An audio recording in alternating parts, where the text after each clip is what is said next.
Live.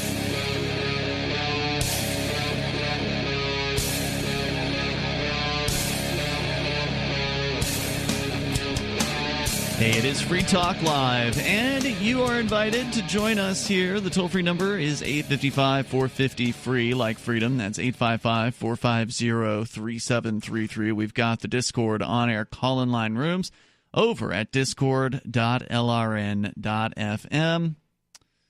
And, wow, breaking news here. It's that breaking, but I just saw it for the first time. With you tonight, by the way, it's Ian. And Vincent. We're expecting to be joined by Chris Wade here in just a few moments.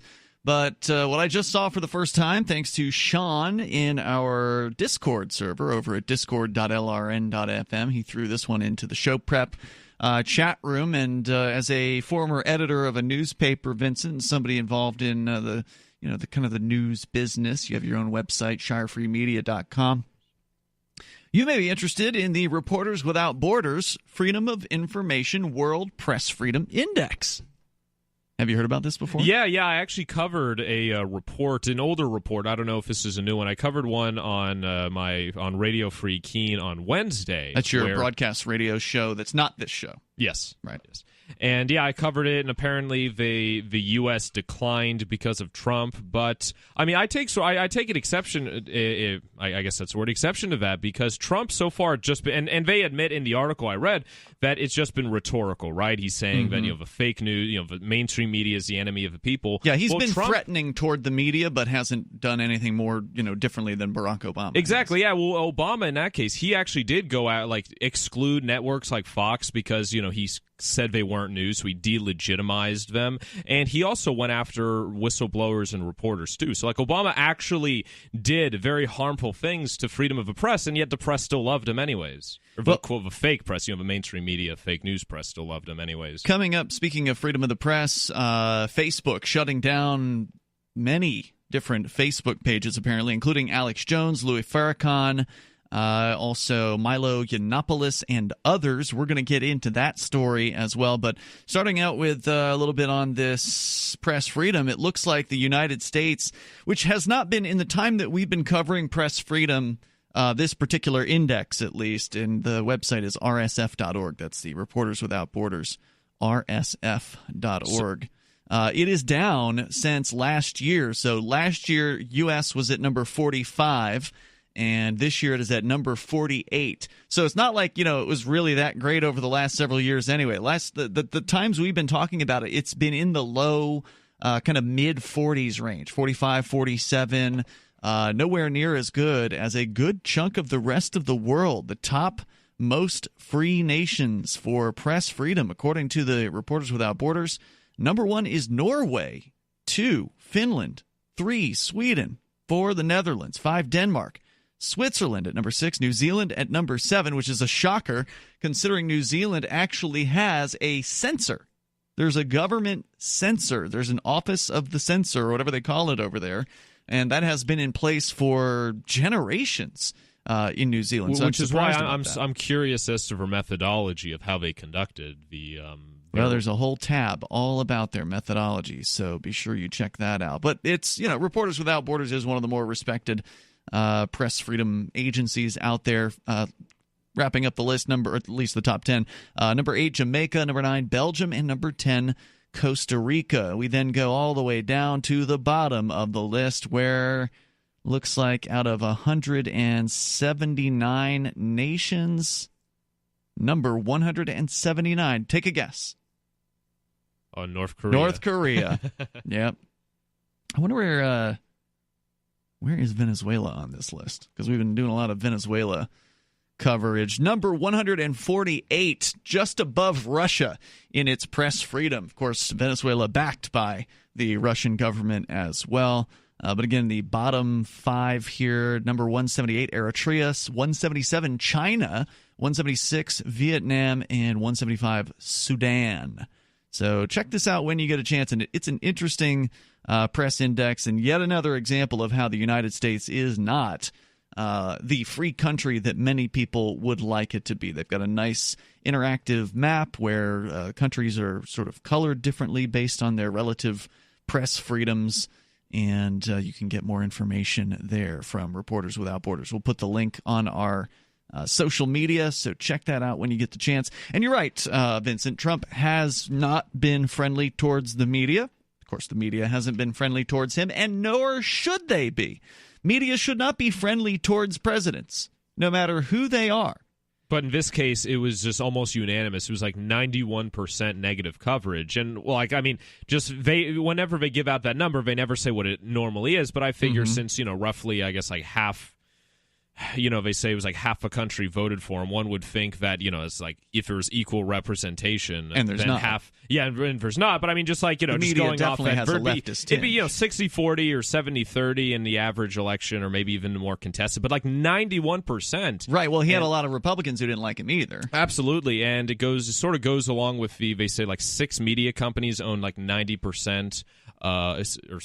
Six companies, 6 mega corporations own 90% of all media companies.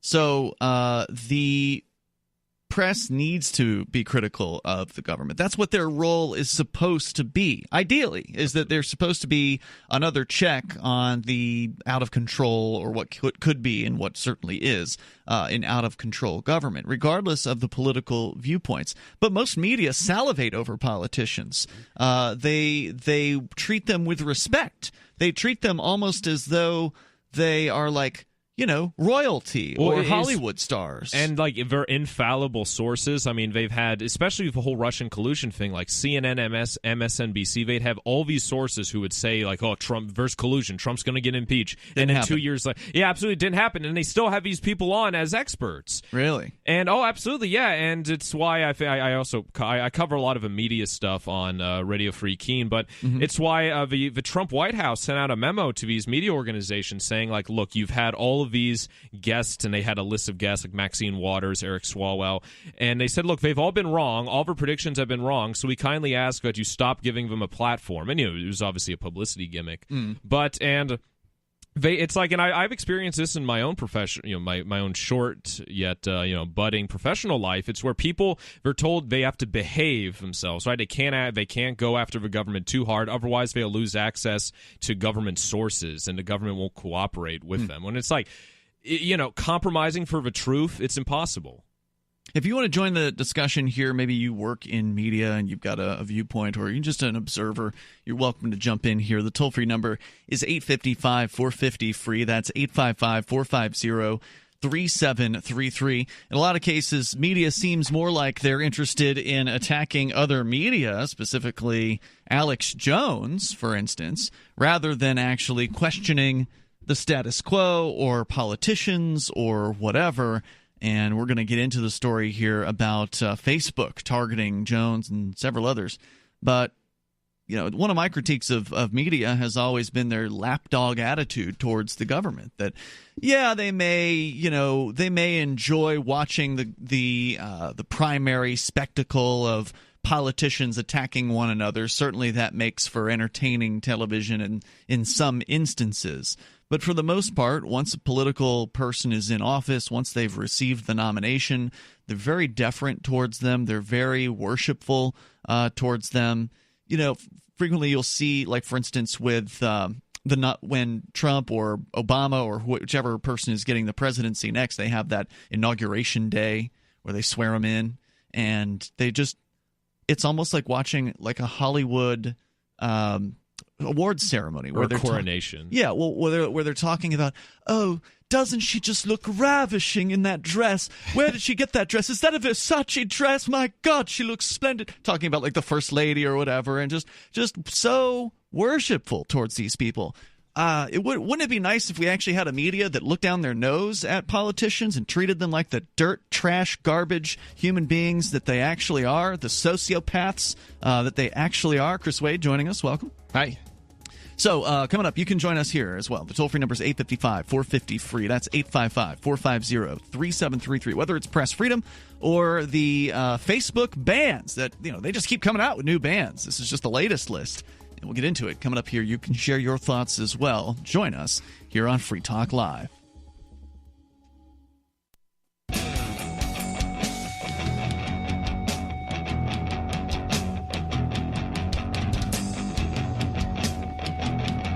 It's Free Talk Live. You dial toll-free, bring up whatever's on your mind. Our number is 855-450-FREE like freedom. That's 855-450-3733. We have the Discord on-air call-in line rooms.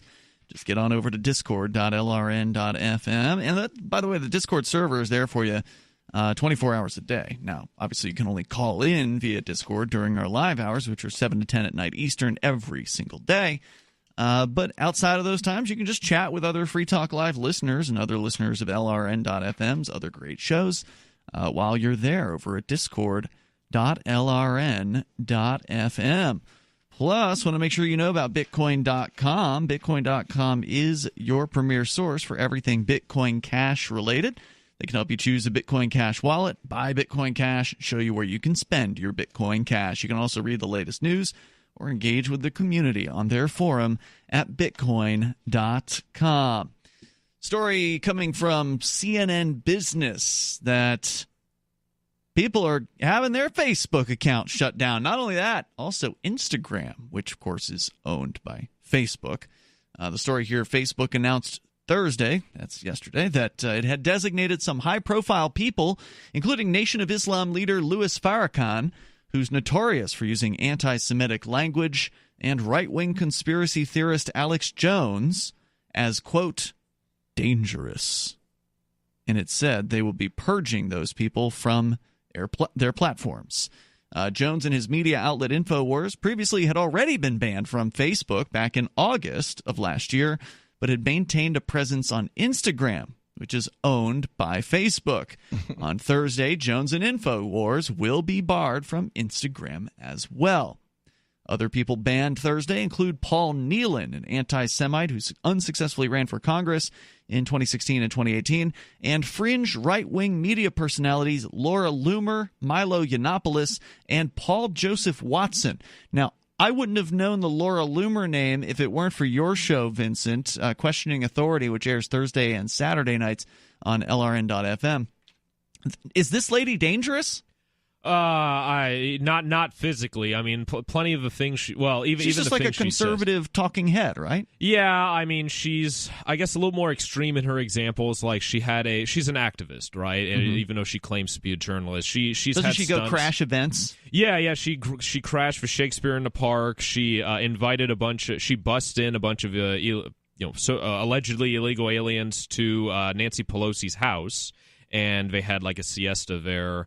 She got arrested for that. But no, I mean, she's never harmed anyone, never said any, violent rhetoric, more violent other than, government force. So, any hate speech that you know of from her?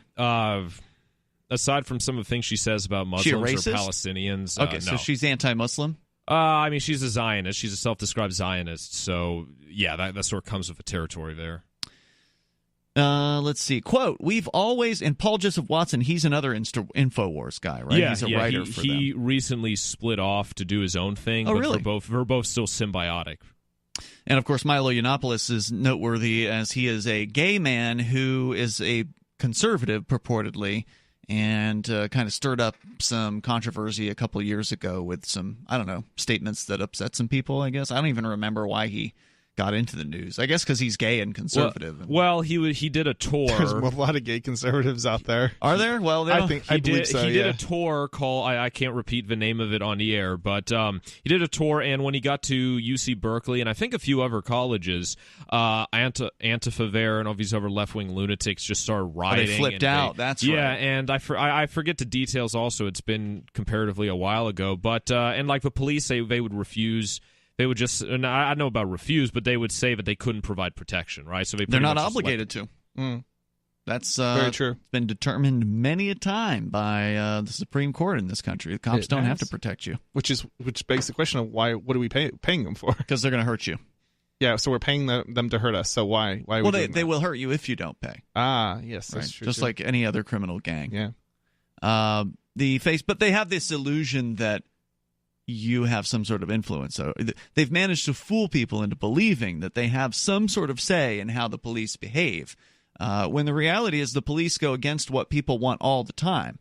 The cops will say that, oh, well, we're just following the law. We're just doing what we're told to do. It's just our job. We're following the law, which, of course, they don't even know many of the laws. Because, I mean, how could you? How could you? How could anyone? But you know what? They know that they're not following the law most of the time. I think they're just making stuff up, and they know it. Right. So, I mean, it's a means of putting pressure on you to do whatever they demand, basically, whether it's legal or not. Right. And whenever it is you want the law to change, like in the case of cannabis laws here in New Hampshire or in many places, it's the cops who come out and lobby against it.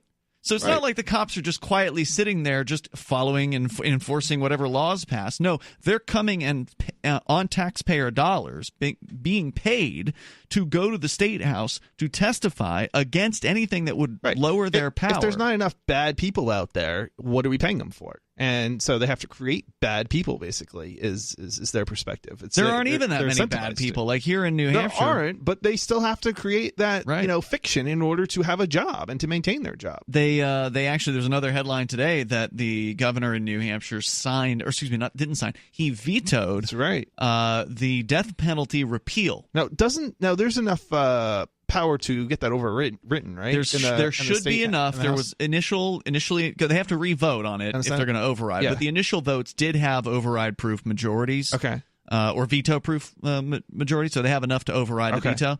But they still have to go through that process of overriding. So hopefully they'll be able to do that. But of course, they actually had the governor do the veto.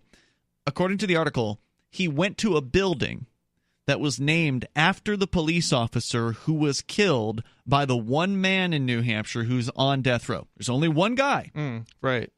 And he killed a cop, allegedly, apparently. And so they named some building after that guy.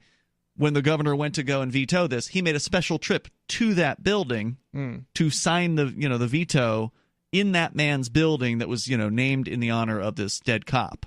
Gotcha. And of course, he was surrounded by police while he was doing it. So it's all about the police. It's all about the only reason why the death penalty still is in New Hampshire is because of the worship of the police. Yeah, police worship, cop worship. That's all it is. The people don't want it. Nope. I mean, if you've got veto-proof majorities of both the House and the Senate voting for a thing, and the governor's going against it, it's the cops. It doesn't have anything to do with anything else. It's the cops. They're the ones whispering in his ear. He's the head of the executive branch. They answer to him, and he answers to them. Yep. He's doing their bidding. Anyway, back to the story about Facebook banning more people off of its platform. This is, by the way, a heads up to people out there on Facebook. If they haven't gotten to you yet, it's just because they haven't gotten to you yet. You're not big enough. Or you haven't said anything that they dislike. Well, if you're small enough and you've said something they dislike, it's probably not going on, across their radar. If there aren't people reporting you. That might be, but there's also a lot of people who are getting smacked down even without getting kicked off the platform. So, getting temporary suspensions and things like that. Suspensions and things like that. And there's a lot of people out there like that. It's not a small crowd. So, yeah, I mean, I don't know why somebody would even stay on Facebook even after they've been, basically beaten up by Facebook in the past. I'm surprised, actually, by the number of people who are saying they're getting off of Facebook. It seems like it's increasing. Definitely increasing. People that I know who are always on it. But there's still a lot of apologists, Facebook apologists. Oh, of course. I bet none of them will call in, though. The toll-free number here is 855-450-FREE. That's 855-450-3733. You can take control of the airwaves here. This is Free Talk Live.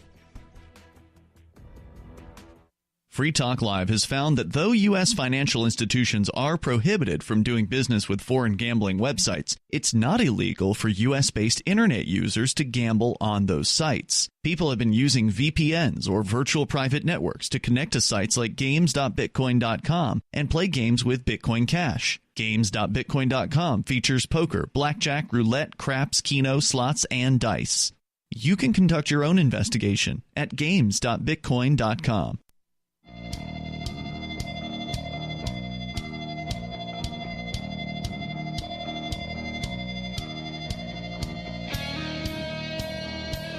It's Free Talk Live. You can dial in. The toll-free number here is 855-450-FREE, like freedom. That's 855-450-3733. We have the Discord on-air call-in line rooms over at discord.lrn.fm. So feel free to jump into one of those if you want to sound almost like you're sitting here in the studio with us. And in the studio with you tonight, you've got Ian. You got Vincent. And Chris. By the way, I want to let you know about AnyPay. You can get hooked up with the easiest way to accept payment at your point of sale in cryptocurrency. We just actually used AnyPay this afternoon. You and I, Chris, we had some lunch. That's true. Out at Hot Hogs here in Keene, and I think we both paid Bitcoin Cash today. Yeah. For that lunch because, well, AnyPay lets you do or accept rather different cryptocurrencies: Bitcoin, BTC, Dash, Bitcoin Cash, Zcash, and others. You can go to helpmetakebitcoin.com. They'll walk you through the easy steps. You think it's hard? You think it's complicated to take cryptocurrency? You don't know anything about AnyPay because they've made it so easy. Helpmetakebitcoin.com. There's an iOS app. There's an Android app. You load the app up on your device when you're, wherever you've got your point of sale, cash register, tablet of some sort. Load up the app there and walk through some simple steps, and you're good to go. Helpmetakebitcoin.com. That's helpmetakebitcoin.com. As we continue talking about the latest Facebook bans, taking out Alex Jones and InfoWars, Laura Loomer, Milo Yiannopoulos, Paul Joseph Watson, Louis Farrakhan. So not just the right wing, but also, I think you could argue Farrakhan's probably on the left wing, but I don't know. Well, I think I feel that it's like chicken feed that they gave in. They sort of threw a bone to the right wing, so they can't just say it was totally Maybe Farrakhan's biased. a right winger. I mean, I don't know. Well, they mentioned it. It said because he was anti-Semitic. He's regularly makes what they say is anti-Semitic comments, and so I think he was just added in. He was collateral damage. That's what they call it. Because Obama was a fan of Louis Farrakhan. He's been a darling. He's been protected until now. Really? So they sort of threw him under the bus just to get to Jones. I don't think they would have had to have done that. But going on here, the process, they say, this is Facebook's spokesbureaucrat saying, quote, "The process for evaluating potential violators is extensive, and it is what led us to our decision to remove these accounts today. We have always banned individuals or organizations that promote or engage in violence and hate, regardless of ideology," said Facebook. The spokesperson told CNN Business the company goes through a lengthy process and takes into consideration a number of factors before determining an individual to be, quote, dangerous. The Facebook spokesperson said factors include whether the person or organization has ever called for violence against individuals based on race, ethnicity, or national origin. So is it okay to call for violence just because you want to see somebody get hurt? If it's a problem to call for, it's a problem to call for violence because you don't like the person's skin color, okay. But it's okay for somebody to say, hurt this person because I don't like them as an individual? I can't imagine they would stand for that either.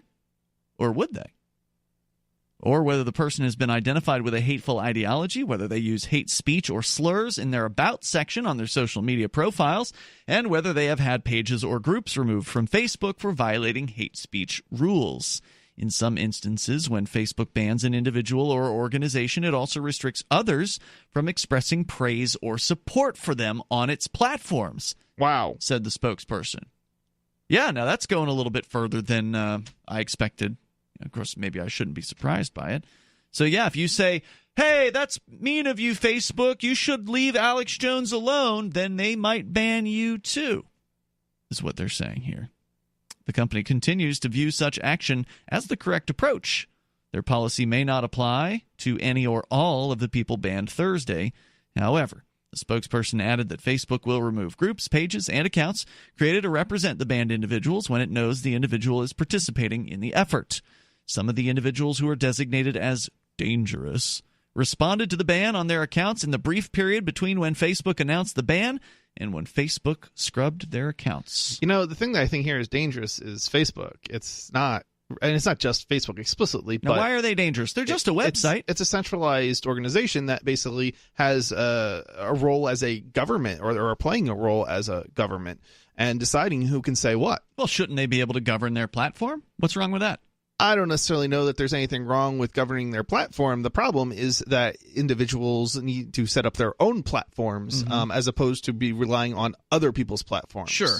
But the individual is not likely to do that because the average person doesn't have the technical chops to just, let's spin up our own Facebook competitor. True, but there are competitors to Facebook, so all jumping on the same... Most of them centralized. The same platform. Yeah, and that's not as desirable, but jumping on the same platform as everybody else is a really bad idea. course, that's the reason why people do it, is because they perceive that that's where people are. When we talk to people about Facebook and why they're still on it, by the way, I've been off for over a year. I've never been on it, so kudos. Yeah. And there was an early time when it was useful. There was. I mean, like it was in its early years. I understand why people get on it. It's usually people aren't really thinking about these types of issues when they get on a platform, and sometimes the platforms aren't even that big, right, or popular at the time. Mm-hmm. So I mean, these things build up. I think it's particularly concerning when you join larger or platforms built by larger entities, because they tend to already have policies and things in place, and you know where they're going to go. Whereas I think smaller platforms sometimes, especially if they're really small platforms, are not quite as extreme. And if you want to join us here, 855-450-FREE, that is the toll-free number. The Facebook decisions that they're making, it's arbitrary. They can decide to run their system however they want, and they didn't used to be a behemoth, right? Like they used to be a small company that just provided a social media platform for college students. That's what the original purpose of Facebook was, as I understand it. You actually had to be going to college in order to have an account on Facebook in the original days, and that was before I was involved because I wasn't going to college at that time. And then they expanded out from there, and now they're this massive behemoth that basically has crippled their own platform on purpose. Because the selling point, whenever you talk to somebody who's still on Facebook, they almost always say the same things. They'll say something to the effect of, "Yeah, I'm still on Facebook. I don't really want to be, but that's where everyone is." Even then we can point out, well, Chris isn't there and I'm not there, and like we can point to all these people that aren't there, but there's still the perception that that's where everyone is. But then I also will point out that you also can't reach those people. Like that the illusion of Facebook is that everyone's there. Okay, there are a lot of people there. I think there's like 2 billion of the world's population that have Facebook accounts. Although there was recently an article about how many of their accounts are dead people at this point. Yeah, and there's also a world population of about 9 billion. So it's not. Is it 9 now? I thought it was 8. I thought it was approaching 8. Okay, 8 billion. I could be wrong. Well, either way, still, it's not the whole world. I mean, but it's a lot of people. It's a lot of people, but it's also 2 billion accounts doesn't necessarily equal 2 billion. Remember, half the world is in a place where there's no internet at all. But 2 billion accounts doesn't equal 2 billion people. How many of those accounts are duplicate accounts? Sure, and how many are dead people? And all dead people, right, et cetera, et cetera. Or people who created accounts for their children or babies or whatever that aren't even, capable of reading and writing or yet. Their dog. Right, exactly. Right.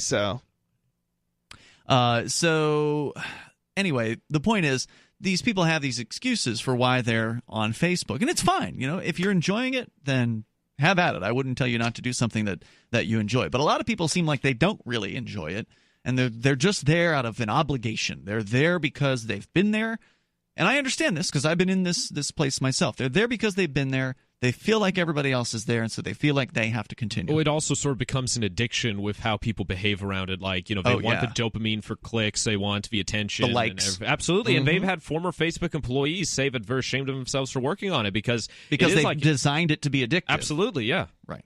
Because they want you to spend all your time there so you can see all their advertising. Well, and they could get all your data. Yep, the longer you are on that page, the more money they make from advertising. Yeah, that's true. And the more time you've wasted. The toll-free number here is 855-450-FREE. And the real insult here to people is after they've spent all this time on this platform and put all this energy into creating these accounts and these pages and getting their pages up, in the case of, Jones, probably to millions of likes would be my guess. Then all of a sudden, yank! They just pull the plug and it's poof. All that effort, wasn't all those yours to begin with, right? And it's your own doing. Yeah, it's you your gave own it undoing. to them. Yeah. More coming up here. It is Free Talk Live.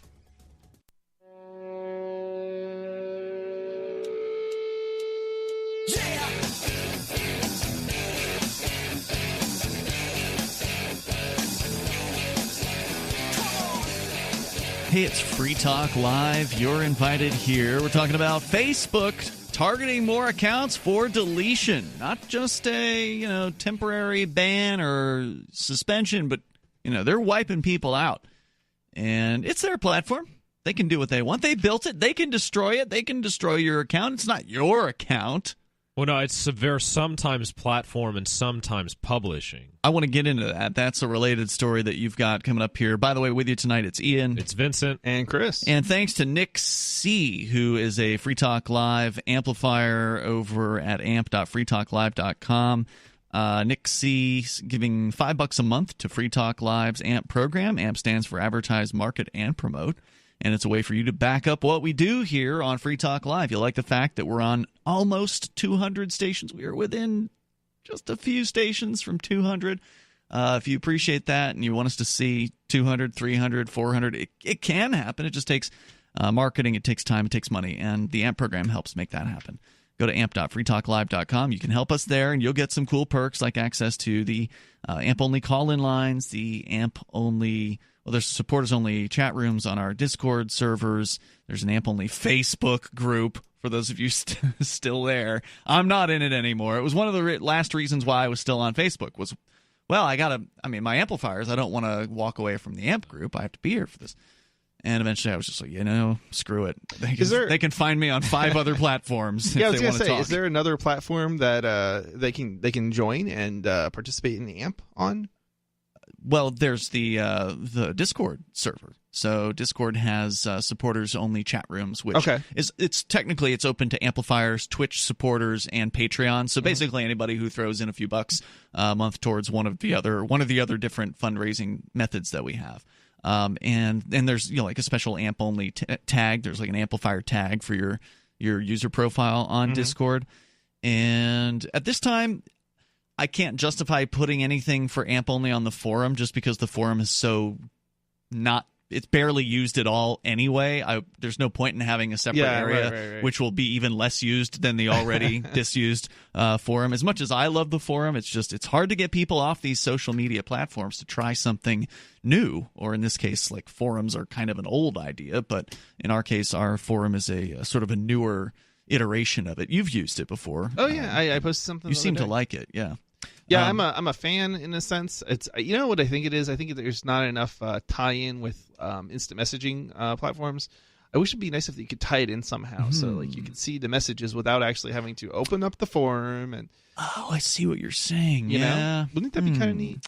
I know that it has like an API and it has webhooks, and so it's got these things that could be used for that purpose. There may actually be what you're talking about. Yeah. We may just not have that plugin. And it would be nice because then all the things that were posted are getting archived where other people can see them, and they're see, organized. Oh, hey, yeah, there's all these people in New Hampshire or whatever it is, or on FTL or whatever it is that you're trying to promote. I bet you we could, like, for instance, there's the website IFTTT, which is if this then that. It's got a lot of integrations where you can have, like, if a thing happens on this one site, so like the forum, then post a message on, say, a Telegram or on Mastodon or on, whatever. So there would be a way to do sort of like a notice of, hey, there's a new post over here into a chat group. So I'm pretty sure that can be done. But it's not something that a user can just flip on automatically. It's not probably like easy to do at this point. But anyway, check it out when you get the chance over on our forum at forum.freetalklive.com. And if you want to help us out big time, please become an amplifier at ampamp.freetalklive.com. If the forum got so popular to where amplifiers were demanding an AMP-only forum, I could make it in 2 minutes. It wouldn't be hard to do. So if it ever gets to that point, that would be wonderful. So we've been talking about Facebook targeting different people and people of sort of divergent beliefs, but Facebook says they're hateful people and they're, quote, dangerous. So they're taking out their accounts, and that, of course, has led to sort of an overarching conversation about Facebook and alternatives to it. If you want to comment here, maybe you found something that's pretty good that you've been using instead of Facebook that is maybe more decentralized that we don't know about. Like, we want to know about it. We know about Mastodon, and we like it. Right. That's more of like a competitor to Twitter, though, than it is to Facebook. So it's social media in that you can share your thoughts, you can share a link, you can tag somebody in the thing that you share so they can know that you've mentioned them. And so it's got those basics to it, and it does a really good job of copying what Twitter does without being centrally managed. But for people that want to have groups or whatever, I would say it's probably better to have different apps rather than have everything try one site trying to do everything. Have your social media, your posts be on Mastodon, and then if you want to have more of like a group atmosphere, go on to a forum where the people who are interested in the things that you're talking about are there. And then, different forums can be running different software, and that means that there's competition out there for the different types of software rather than this massive mega corporation, Facebook, that gives you this honestly crappy experience. One of my longest complaints about Facebook, even when I was a regular user, was that their groups suck. I mean, if you've ever been on, you've never been on it, but if you've ever been on one of their groups, the search feature is terrible. You can type in searches that should find something. Like, because you made the post previously. Like, if you search a certain word that you're 100% certain is in that post, it just won't show up. It's in the database. It's in the group. If you scroll down long enough, if you knew like what date it was and you scroll down to get to that date, you'd find the post. But it doesn't show up in search. And of course, unlike a forum where you can move posts from one sub-forum to another. So like if you're on the Free Talk Live forum over at forum.freetalklive.com, it's part of the larger Shire forums. And so there's other forums subjects. So like the Forkfest forum is on the same place. So let's say somebody posts a post about Free Talk Live in the Forkfest forum. As a moderator, all you have to do is say, oh, whoops, you misposted that. You didn't mean to post it here. So move the post from one sub-forum to the other one. This is a basic function of moderation that has existed in forums since, the 1990s, probably since the 80s in bulletin board systems. I mean, this is an old feature. Just doesn't exist in Facebook. It doesn't matter if you're the administrator of more than one group. You cannot move a post from group A to group B. Just can't be done. So if somebody screws up and posts in the wrong place, all you have is the delete button. That's all you can do. And it's just the most rudimentary garbage form of system. It's really hard to kind of keep track of things in there. Anyway, let's go to Sarah. She's in New Mexico, and then we can come back to more on Facebook banning people. Sarah, you're on Free Talk Live. Go ahead. Yes, so here in New Mexico, we have this thing called a brain drain. Brain drain? Yeah, brain drain, because they get educated here. I think they get college educated, and then they all leave out of our state. Okay. So because, for one thing, there's the good jobs are all in other states that pay more. There's very few jobs where they could make a lot of money here and use their education. But what's the cost of living like? Cost of living is it high? Reasonable. No, don't ask her. She's on welfare. How would she know? That's a good point. It's reasonable when you're getting free money. Yeah. I mean, there's no cost to your living, Sarah. Doesn't the government pay for, like, your house, your food? What else? Wait a minute. I was talking about our college-educated people leaving out of our state. What does that have to do with... How would you know anything about what it's like to, get a real job and actually be productive? Have you worked, Sarah? No, I worked before I cracked up. No, I used to work before I wound up in a mental hospital, and ever since then... When was that? Weren't you like 17 at that time? No, 18. 18. Okay, it's only been however many decades. All right, so she might be almost as bad as Bernie Sanders. All right, so you have no idea like what the current cost of living is like in... Arizona, is it? Where are you? She's in New Mexico. New Mexico? Okay. Well, it's cheap to live here. That's one of the reasons I live here. There's a lot of Section 8 apartments. And the thing is, the problem is... Are you on food stamps or EBT or whatever they call it? So it sounds to me like this is why people are moving out. Like how we always wind up with dumb people in New Mexico. That's all we wind because up college grads don't want to live in Section 8 housing. Wow. Well, I mean, the reason is because what they're saying is there's no jobs for them. I mean, they do stay here, but it's always the worst of the worst. In other words, like, we have no money to pay the teachers. We got the worst doctors. Oh, we got those the worst poor teachers. No one. This is what happens. The government doesn't have This any is what money happens to with pay, socialism, Sarah. Nobody wants to live there because the cost of living is too high and the pay isn't good enough. Thank you, Sarah, for the call tonight. The toll-free number here is 855-450-FREE like freedom. If you want to join us, we got more on Facebook. Are they a platform? Or are they, what was the other word? A publisher. A publisher. There's more on the way. You can share your thoughts with us. It's Free Talk Live.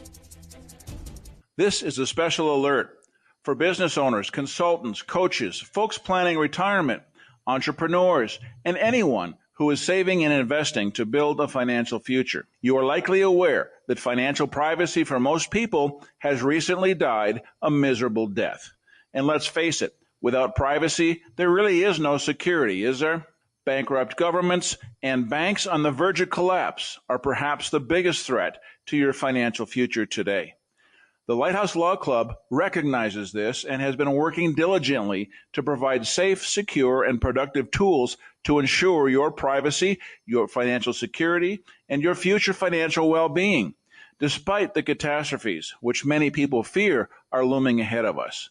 Find out more with a variety of free videos on the YouTube channel for Lighthouse Law Club. Just search YouTube for Lighthouse Law Club and secure your future today.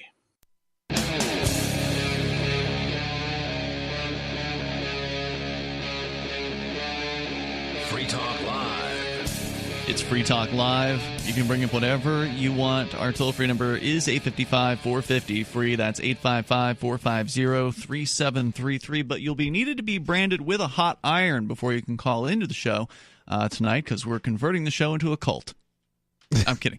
That's what the conversation has been in the Discord chat. We're talking about cults. The NXIVM cult, of course, has been in the news. And I have the story from thecut.com. If we get a chance to get to it, I don't know if we will, but one of these days, the most disturbing details from the NXIVM sex cult case, where people are taking guilty pleas left and right. They're trying to throw each other under the bus. Sex cult thing? Well, there's a lot. I haven't even heard about it. Yeah, there's a lot to say about it. I may have been ignoring it. So yeah. I mean, I don't know everything about it, but I've read a few different articles, and it's like a creepy, sex cult run by some guy who wants to bang a bunch of chicks and brainwash them. Okay, and they're actually arresting people over this. It seems kind of ridiculous. There have been multiple arrests in this human case. Trafficking and stuff. Yeah. Wait, what? How is that human trafficking if you get somebody to have sex with you?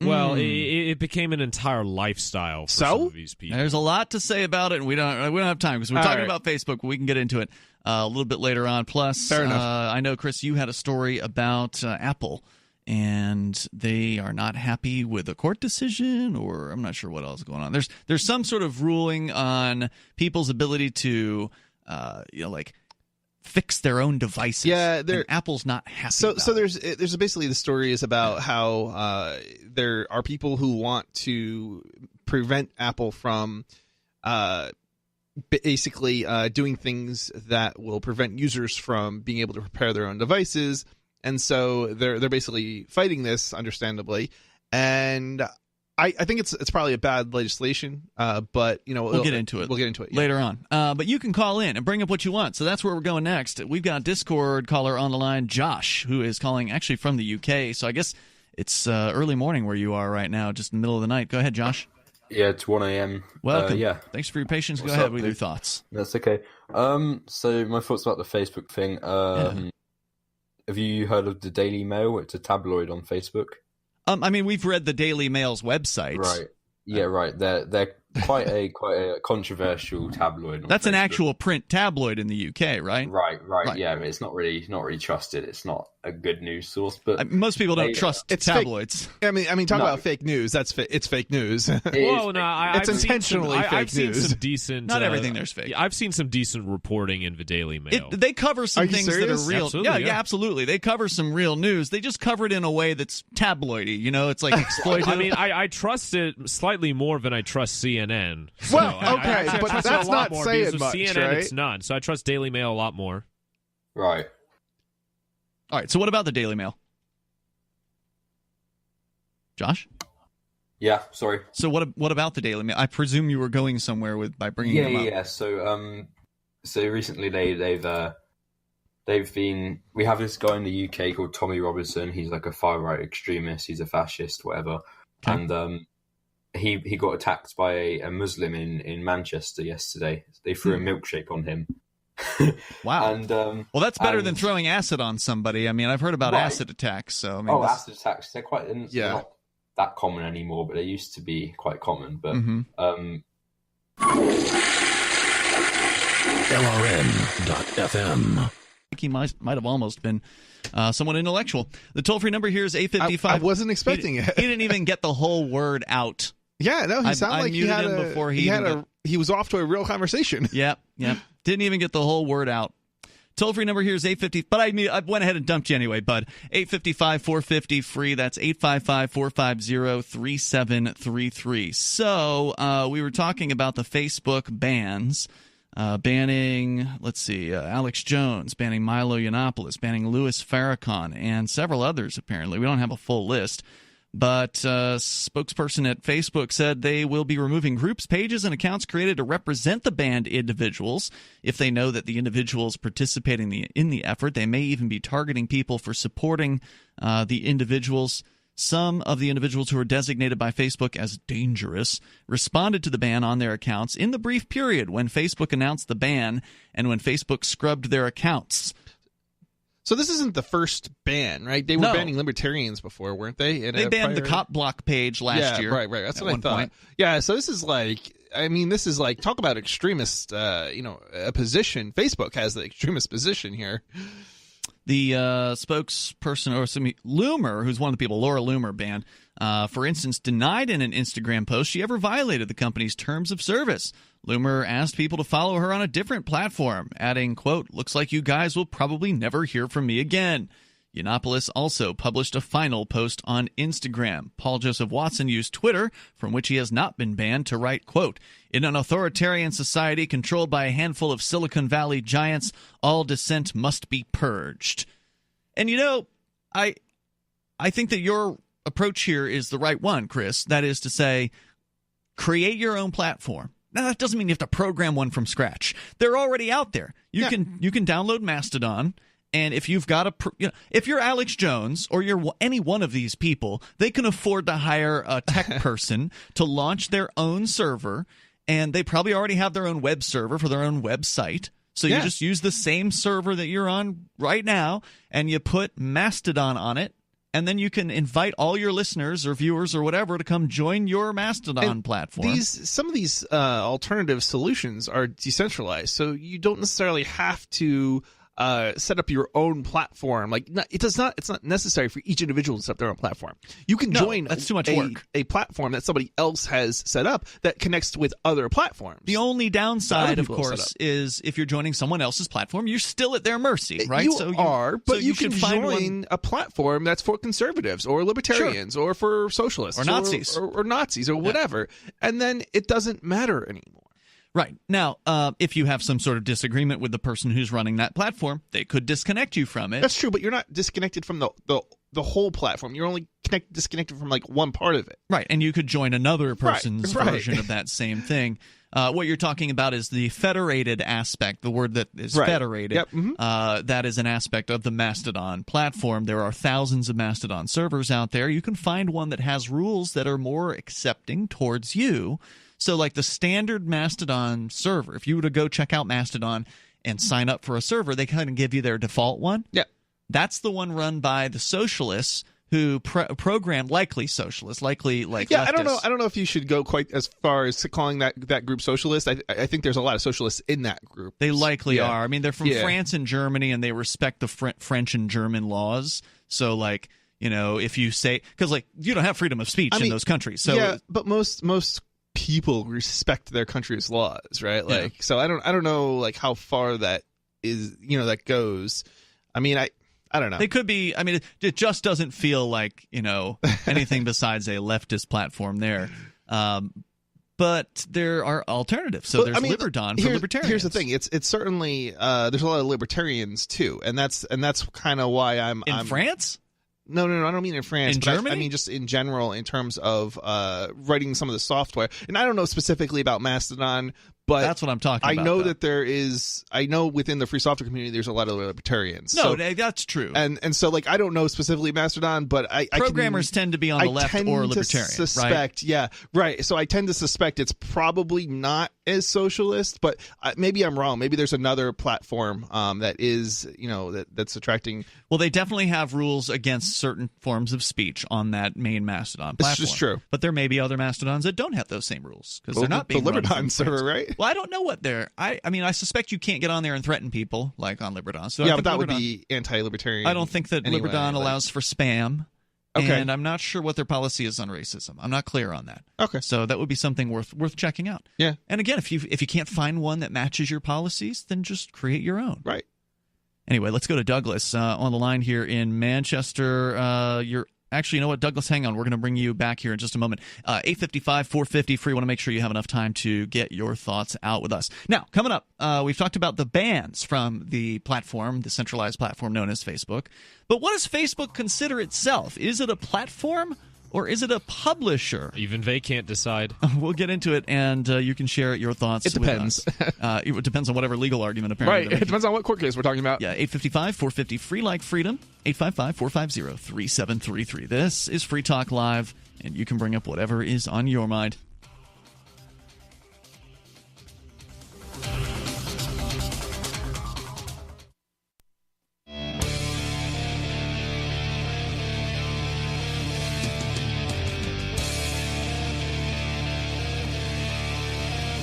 It is Free Talk Live. You're invited to join us here if you want. The toll-free number is 855-450 free like freedom. That's 855-450-3733. We've got the Discord on-air call-in line rooms. You can join them over at discord.lrn.fm. And also want to make sure that you know about Edge Wallet. It is a great wallet out there, especially for newer users. If you've never gotten into the world of cryptocurrency before, one of the things that's great about Edge is it's actually a username and password that you back up instead of a dozen words. When you create a cryptocurrency wallet, the most important thing that you can do is back up whatever backup information there is, whether it's Edge or Coinomi or whatever it is you end up getting. You always want to back it up. But with most of the crypto wallets, they make you write down these words, 12 of them at least. In some cases, it's like 18 or 24. It just depends. And when you look at those words, they don't really mean anything to you. But your username and password, you can know when you're looking at that those are your logins. And we actually had an issue with a different wallet recently here in the Keene area, where a merchant had a different wallet that had the 12-word backup. They had written down the words from this wallet back when they screenshotted the words. Oh, right. Which is bad security, but people do it all the time. And many people will do it intending that they're going to write them down when they get home or whatever. And so they screenshotted the words of this other wallet that apparently at this time, that wallet, at the time that this happened in 2017, that other wallet, and I'm just not going to name it just because they purportedly fixed this problem now, but at the time it was a problem that they considered to be a feature. The feature apparently still exists, but at least now they supposedly give you a heads up on it. It's an iOS wallet. Anyway, when he screenshotted it, apparently as a security feature, this other wallet then just decided to change the seed words on him at that point and give him completely new seed words. And he didn't know, and I was there with him, so I didn't know. And so the words that he screenshotted didn't end up being the words that were actually associated with his wallet. That seems so weird. It's crazy, but that's what they told me. I talked to the tech support, and that's what they told me. So a year later, after he'd collected money for selling things, it's a local merchant selling food for Bitcoin and other cryptos, he accidentally, when he bought a new phone, he gave his old phone to his son.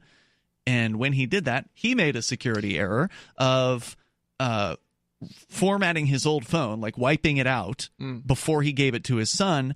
And he did that before he loaded that other wallet on his new phone. So had he kept his old phone in its state that it was in and put the same wallet on his new phone, he would have at least then known it would have failed, because it failed. He used the words that he wrote that he ended up printing out from the screenshot, but they weren't the right words, and he and I had no idea they weren't the right words. So it was terrible design on this other wallet's part. And so I said, if it had just been Edge Wallet and he'd had a username and password, he could have looked at it and known, like, that's my username and password. There would have been no question, because one of the things I was asking him was, are you sure you didn't make a new wallet and put the wrong words down, basically? Yeah. And he said no, it's absolutely the words. I could understand if they prevented screenshotting, but not for them to give a different set of words. A whole new set of, because that's just mind-bogglingly dumb. I couldn't believe it. When I talked to that other wallet company. Anyway, so username and password is what you use with the Edge wallet, and that makes it super easy, especially for newbies. There's an iOS and Android version, of course, and they support, I don't know how many different cryptos, but there's a bunch of them. Of course, the main big ones like Dash and Bitcoin, BTC, Ethereum, many of the tokens for Ethereum, Monero, Ripple, Stellar, Bitcoin Cash, and many more. They've been programming wallets over there at Edge for a long time, since before it was even called Edge. It used to be Airbits, which was a Bitcoin wallet. It was the best Bitcoin-only wallet, but now they've got multi-crypto, and that's awesome. Edge.app is where you can go to secure your freedom. Edge.app is their website. As we go to your calls and thoughts here, let's talk to Douglas in Manchester. You're on Free Talk Live. Hello, Douglas. Hey, guys. Hey. I just wanted to let you guys know that they were saying Chris Robinson is a fascist.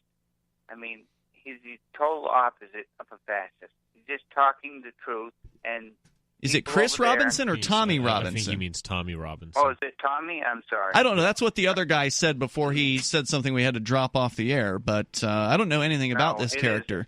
Now, are you calling from Manchester, New Hampshire, or Manchester, England? No, New Hampshire, the real one. That's right. There's a bunch of Manchesters, right? Like there's Manchester, Connecticut, Manchester, Vermont. No, the only one that counts is Manchester, New Hampshire. And I'm telling you, this guy is the only one who's speaking up for freedom in Europe. Freedom, and okay. They're shutting him down. They're shutting him down. What are they doing to him? That's interesting. Oh, he was... Well, he's under surveillance all the time.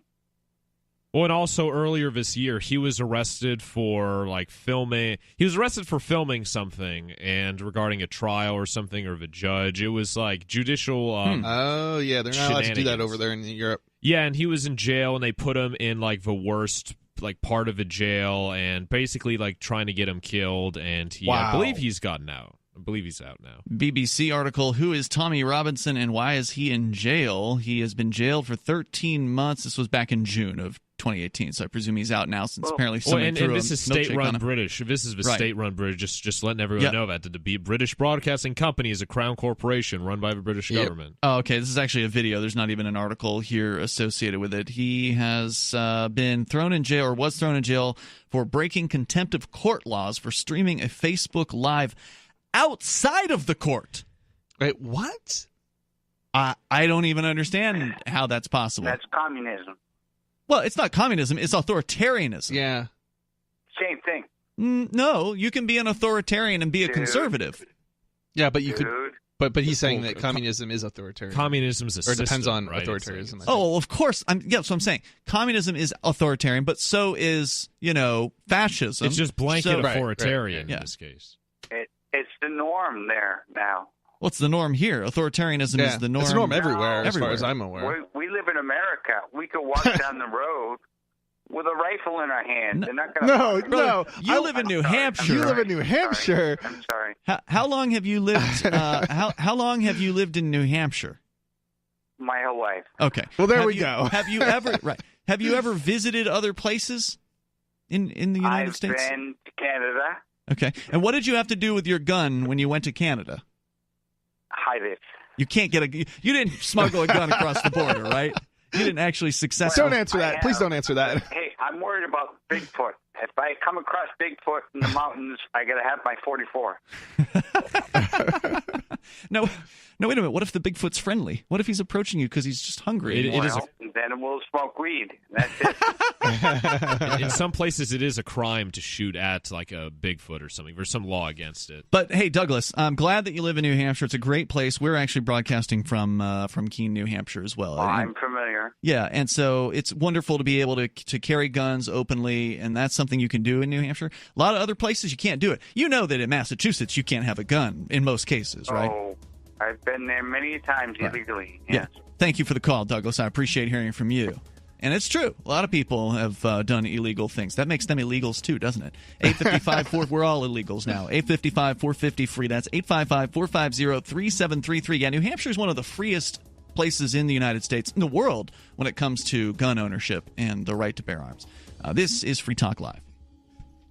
Are you concerned that liberty, free market economics, and the values that made America great are no longer taught in schools? Well, so am I. So I got my son the Tuttle Twins children's book series. My name is Jack, and I'm 11 years old, and I just started the Tuttle Twins. So far, I have learned that some people can use the government to ruin the economy and destroy people's businesses. Give all the young people in your life a chance at reason and clear thought, because they're not going to get it at school. There are 9 books in the series, and each one teaches a set of ideas that children aren't getting elsewhere. Go to TuttleTwins.com and use coupon code FTL to get 40% off. Again, that's TuttleTwins.com. It's Free Talk Live. You dial in, toll free, bring up whatever you want. Our number here is 855-450. Free like freedom. That's 855-450-3733. We do have the Discord on-air call-in lines over at discord.lrn.fm. With you in the studio tonight, you've got Ian. You got Vincent. And Chris. And coming up, Forkfest is, it's going to be here before you know it. It is. You go to forkfest.party, and you can learn more about the event that's happening the third time. By the way, it's the third annual, June 13th through the 18th. There's already people taking orders for T-shirts that are going to be made. I saw you ordered a couple of them this afternoon. For myself, too. Did you see that they already had 135 shirts ordered, like within 24 hours of announcing this? What? I could have sworn I read that right. Wait, I'm pretty how is that even possible? I don't know. There must have been orders off the chat room, right? Because there's the Forkfest chat room over at forkfest.party. You can link to it. And that's where the shirts were, pictures were posted. Does that mean that there's like that many people actually interested in going to Forkfest? Well, it could be 30 or 40 people ordering multiple shirts, right? So we don't know how many. Yeah, but I ordered 2. I doubt there's too many people ordering 2 shirts. So even if half of them, most of the people are ordering more than. That's got to be like 70 people alone. That's like every single person in the. Yeah, I'd say it's probably 50 to 70 people at least that are ordering shirts. Yeah, interesting. He says, Ernest Hancock says, I've got pre-orders for 135 shirts in various sizes. Well, maybe the event's bigger than we thought. Or maybe he's pre-ordered. Maybe, I don't know. It sounds pretty good so far. Yeah. So, people are excited. I know Jay Noon told me that he's going to celebrate his 1-year wedding, or 1-year anniversary for his wedding that he had last year at Forkfest. Right. So he's having another party. He's inviting all the people who couldn't make it to his wedding last year. He's saying, come on out. Let's throw a party at Forkfest. There's, of course, Jay Noon's also going to be doing Man Camp. Our friends from AnyPay, Derek and Steven, are throwing a party every single night, including the Big Gay Dance Party they're bringing back.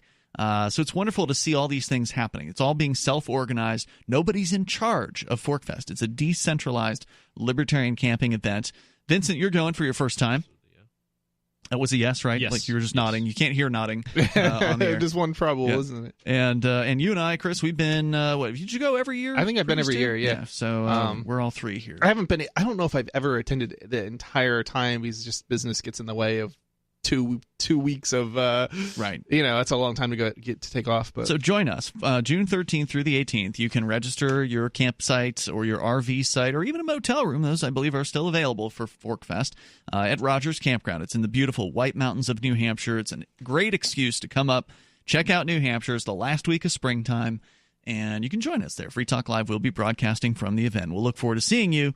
Go to forkfest.party. Unofficial website, unofficial chat room, unofficial forum, all linked there. Forkfest.party. As we continue, Vincent, you were going to tell us about, since we kind of had a Facebook theme here tonight and how awful Facebook is, and they're now banning more people they consider to be dangerous. You've been looking at a story about their some kind of court case or court cases where they're describing themselves as either a platform or a publisher.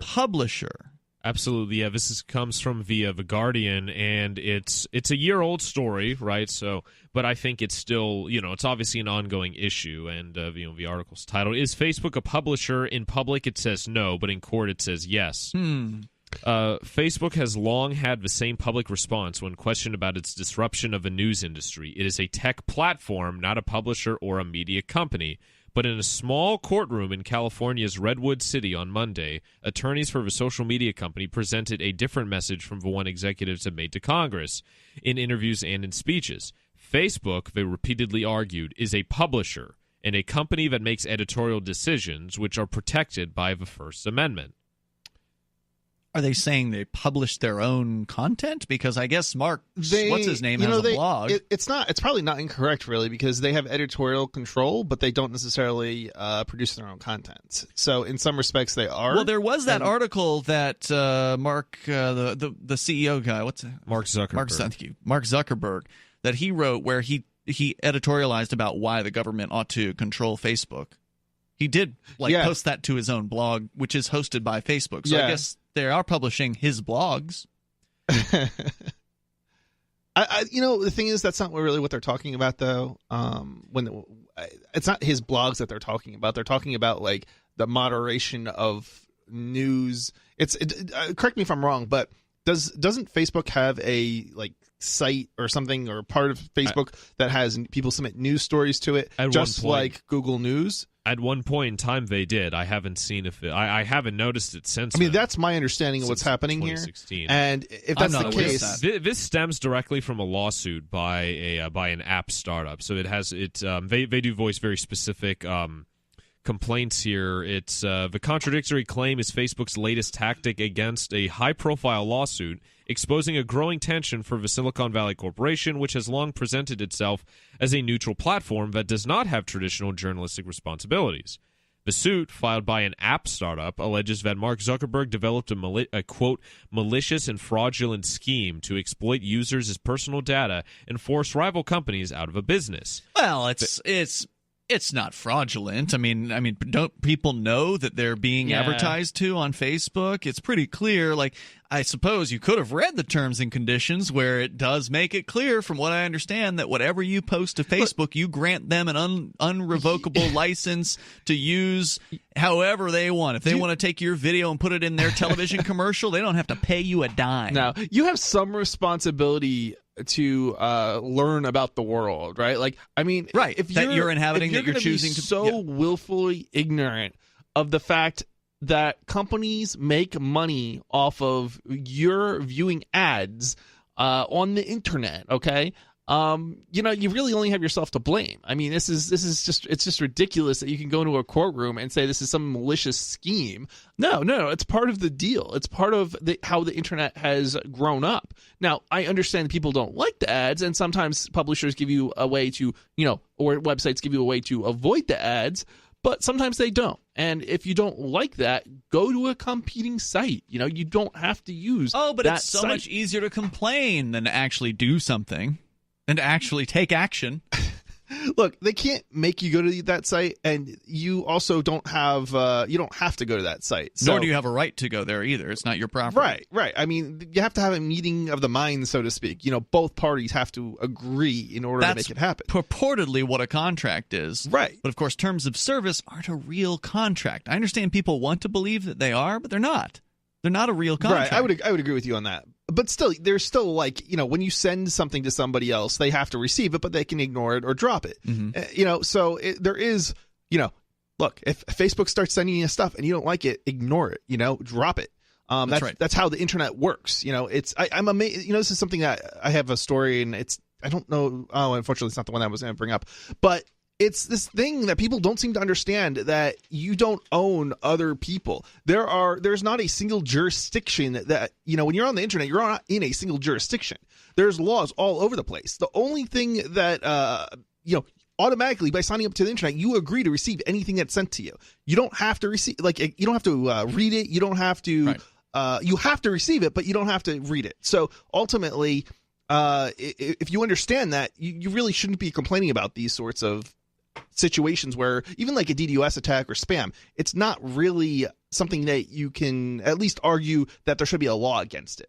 Well, I'm sure some people would argue that there should be a law against it, but thank goodness there isn't. Because But you agreed to it by signing up for the internet. That's what the internet is. You do not have the option of it not receiving something that somebody else sent. The same as long thing as you applies. put it yourself out there, as long as you put an email out there, then you're going to receive email at it, right? Like, if I create a Bitcoin account and I don't publish the address, there's nothing going to come into the Bitcoin account. The same thing's true for your email address. If you don't publish it, then nobody's going to send you anything. When you get on the internet, okay, you have an IP address, okay, and that IP address anybody can send something to, okay, whether or not they know who you are or not. And there's not that many addresses, so they could send a ping, for example, a very small amount of data to every single IP address, right? Yep. And you would get that ping. And if you don't want to receive that ping, well, you don't really have a choice. The only thing that you can do is ignore that block them ping. in your firewall. You can, but you still have received that ping. Ultimately, you've just dropped it. You just don't know. That's all the firewall is doing. The firewall's providing right, and that's how the internet works. The toll-free number is 855-450 free like freedom. I think you're right, though, Chris. Probably 95% of the people on the internet don't understand the basics about it. No. They don't know how it works. No. They don't know anything about what goes on when they type in a website. You can't get your government passes a law. It doesn't affect the people overseas. This is doesn't Free really Talk work. Live. More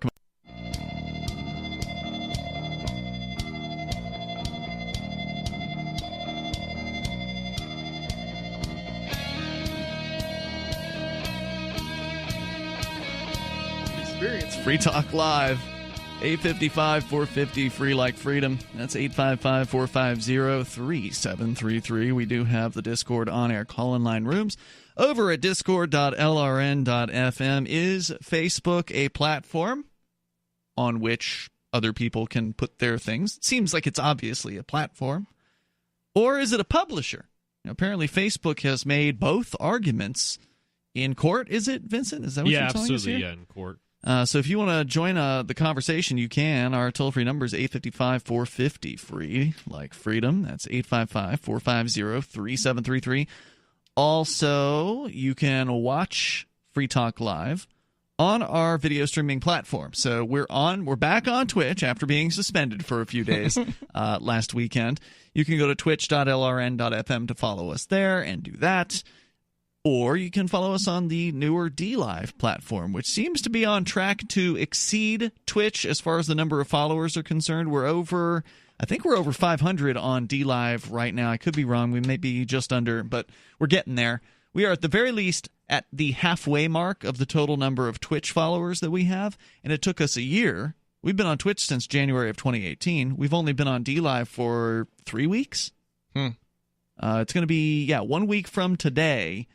It'll be a full month since we've been on DLive, and we're already at almost half the number of followers. I have to wonder if DLive is manipulating the numbers for, gain of, to keep people who enter the platform on the platform. No, I don't think so. I don't necessarily know that needs to be the case, but it seems like it's plausible given all the different things different companies have done over the years. We actually have people interacting on the DLive chat. Like when there are people watching, they will be chatting. So it's not like DLive is sending robots around to try to make their but the numbers, just because bigger. the numbers are inflated doesn't necessarily mean you wouldn't have anybody chatting. It just means that there may not be as many actual people. Well, we'd love for you to inflate our numbers over at dlive.lrn.fm by clicking that follow button and follow our channel there. So we can continue here. Did you have more from the story that you wanted to share, Vincent, about Facebook? Yeah. I mean, it says, it argues in the court. It argues repeatedly it's a publisher and that it makes editorial decisions. So they reiterates. Well, they've certainly made the decision on who to include on their platform. Yeah, absolutely. Which is why even back then, a year ago, people are calling them out for it. And it's the rest of it's just them, the two companies bickering and arguing. Right, they were being sued by some company claiming former startup. I forget. I think it's probably fair to say that they're a publisher, just not a traditional publisher. Because ultimately, a publisher is somebody who takes information from another party and publishes it. But they're not doing the editorial. Right. Usually, there's an editor in the way. That content. Right. There's there's a journalist, and then the editor looks over the submission. Right. So it's just not a traditional publisher. Mm-hmm. It's also a lot of it is a dispute over access to the data, right? So from my understanding of the article, the startup worked with Facebook and was given promise allegedly to have access to the data of all her users that they have, and then it didn't work out, and then they've decided to sue, and it's yeah, and I just the last bit here is relevant. It says questions about Facebook's moral and legal responsibilities as a publisher have escalated surrounding its role in spreading fake news and propaganda, along with questionable censorship decisions. Eric Goldman, a Santa Clara University law professor, says it was frustrating to see Facebook publicly deny that it was a publisher in some context, but then claim it as a defense in count. And then just a quote. It's politically expedient to deflect responsibility for making editorial judgments by claiming to be a platform, he said, adding, but it makes editorial decisions all the time, and it's making them more frequently. Sure. So when they were talking about the fraudulent in the suit, saying that Facebook was fraudulent, I think that's sort of what they meant by its claim that it's fraudulent because it put itself out and advertises itself as a platform, and then yet it's behaving as if a publisher would do, and they get all the benefits and defense that they could from being a platform. I mean, why can't you be a platform and a publisher? Right. Like, it just doesn't seem to me that, it doesn't have to be one or the other. Right. It doesn't mean you're not the other. It seems to me like any kind of platform where the entity is hosting basically the information is in at least not a traditional publisher, but a pseudo publisher, I guess. I mean, every platform is going to have rules on which, the users have to adhere. I don't even know that it really matters whether or not they're a publisher or not. I mean, they're a private entity. They have their own rights in terms of speech anyway. Sure. Regardless of whether or not they're a publisher. 855-450-FREE is our toll-free number. That's 855-450-3733. Okay, here's the difference. I see. It's so in regards to, platform versus a publisher, in some cases we're given, I think what people take issue in is that we're given protections for both, right? I have here via... Like some kind of legal protection? Yeah, this is from cityjournal.org, and it's the Communications Decency Act immunizes online platforms for their users' defamatory, fraudulent, or otherwise unlawful content. Congress granted That's starting to change, though, as the European laws are starting to make the platforms liable for the content. And I think in this article it also goes on, it says, which is why Facebook might trying to be shifting towards claiming to be a publisher because it's being spurred by those decisions in Europe. I'm not entirely sure that it makes any difference because unless they're actually reviewing what they're publishing, it really doesn't. Well, publishers. I think the idea is publishers ought to be reviewing what they're putting out there. So it's like as a platform, they have no say. But anything a publisher that's illegal, has no obligation to review what they publish. Well, no, because they can't publish Europe, something illegal, and they can't publish anything illegal here. So that's not actually how it works in the United States. The way it works in the United States is. The government cannot pre-review what is to be published. It has to be published, and then they can go after you for what was published. But there's a very high standard, basically. Well, of course, we've seen even in the United States, they're cracking down on personal ads. We saw that last year with the Sesta-Fosta Act that criminalized a platform or whatever having, like Craigslist, for instance. That's why they shut down their personals section, criminalizing if you had 3 different advertisements that had the code words for prostitution in them, they would be considered they'd be considered like human traffickers. Yeah. So the question is that actually legal? And I think we have a situation where just because they pass a law doesn't necessarily mean the law is legal. I see what you're saying. I think that's still need to be challenged. That's right, and it will be, unfortunately. Craigslist just walked away. They didn't challenge it. That's true. I think it will be in time, but it probably won't be Craigslist. But who's it going to be? I mean, Backpage got taken down by the federal government. I don't know. But I think in time it will be, and I don't know. I think like it doesn't. Isn't even the EFF getting behind that? But I don't necessarily know that there's anybody they've gotten behind because they still have to have a case in order to do that. Question. But I think they've EFF come out against it. Their own personal site. Yeah. Right. And usually you don't want to be. If you were defending another, you want to defend another entity, right? You don't want to be the person, right? Be the one, especially as an attorney, right? Exactly. Yeah, I mean it's pretty crazy. It's getting worse, and internet freedom is not what it used to be. And that's not just true in Europe or the UK, where, of course, they got the infamous porn ban that's going into effect. There have been a lot of stories about that in the UK, where websites that don't adhere to the new laws in the UK. So even if you're outside of the UK, if you want UK visitors to your porn site, you have to adhere to these new laws, or you're going to get put on a blocked list. I mean, your site won't be allowed into the country. It's censorship. I mean, it's plain out straight up censorship. Yep, that's exactly what it is. But they're not the first to do it. You've already got Australia that has had porn blocks in for quite a while, and then of course the EU now with these ridiculous copyright restrictions, where uploading a thing to YouTube or Twitch will get YouTube or Twitch held liable for copyright if it's a violation, for instance. It's no longer the individual's liability. The liability has shifted now to the corporations, which means they're going to be even more restrictive. You won't be able to upload anything on YouTube in Europe anymore because they're going to be liable for it. I don't know how they're going to get around it. I mean, they're probably going to – I would be shocked if they turn off uploading entirely for Europe. So they're going to figure some highly restrictive way. Are they going to publish but not allow access to that content in Europe? So it would be accessible outside of Europe, but not necessarily in Europe?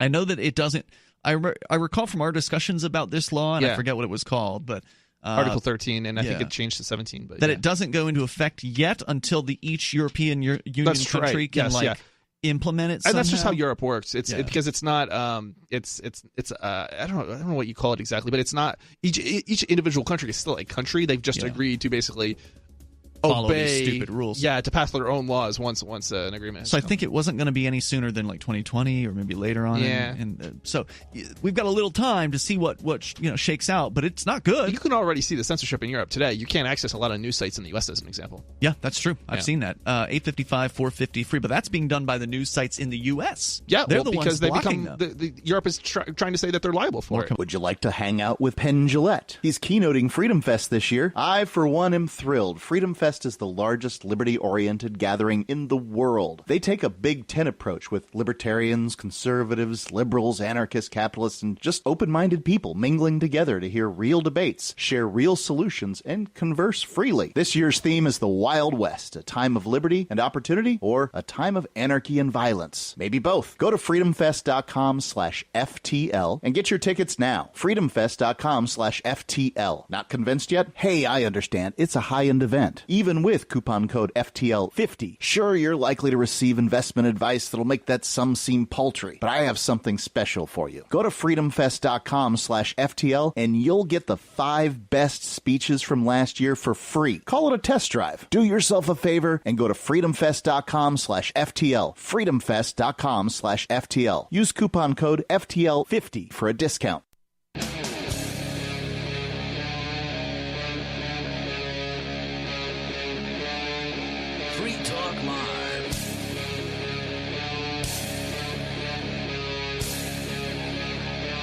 It's Free Talk Live, launching into the third hour of the program. Here, our toll-free number is 855-450, free like freedom. That's 855-450-3733. We do have the Discord on-air call-in line rooms, and as always, they're open and available to you. Now, I think we've talked enough about Facebook here tonight. It is something that hopefully we'll never have to talk about again in the future once they fail and go out of business. But for right now, it is something that has trapped a lot of our friends in its addictive throes, or whatever you want to call it, its addictiveness. And we do want to see people get out of there if possible. So there's always some ridiculous news about them. Anyway, in other news, Chris, I know you had a story about Apple, the computer company. Yep. And I know back to like when I was a teenager, growing up in the 1990s as a teen, and I was getting into like, doing computer repair. I know you actually had a computer repair business at one point. Did you ever have to deal with Apple, or did you just refuse?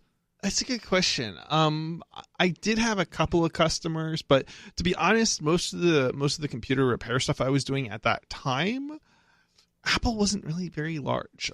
It was a company that was basically going out of business at the time.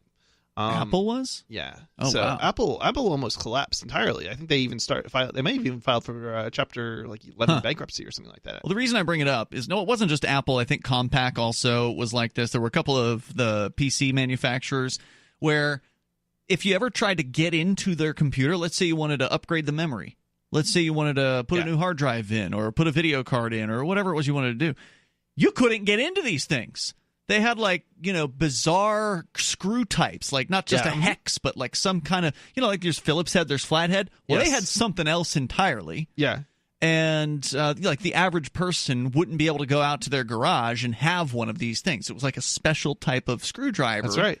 That you couldn't get into. And they had other mechanisms inside the computer that made it difficult. I remember, in 1997, 1998, they actually had, I think, a little strip of some sort of seal to seal the computer. So if you tried to open them, they would know. They would know. And I think I'm pretty sure that was Apple. Now, wouldn't surprise me. Yeah, it may have been one of the clone makers that I'm thinking of that were so there were Apple clones, but nonetheless, they had Apple clones. There were for a while. Apple licensed their technology.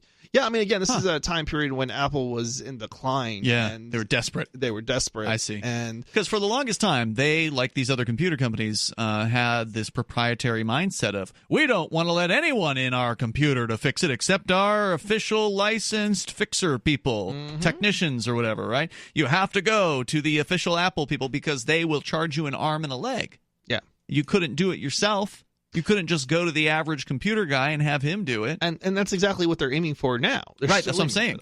So you've got a news story that is related to the way things have always been for Apple. The headline of the story, I think, is the most absolutely insane thing. And it's not where's it coming from, this story? So this story is coming from Motherboard. Okay. Which is Vice, by the way.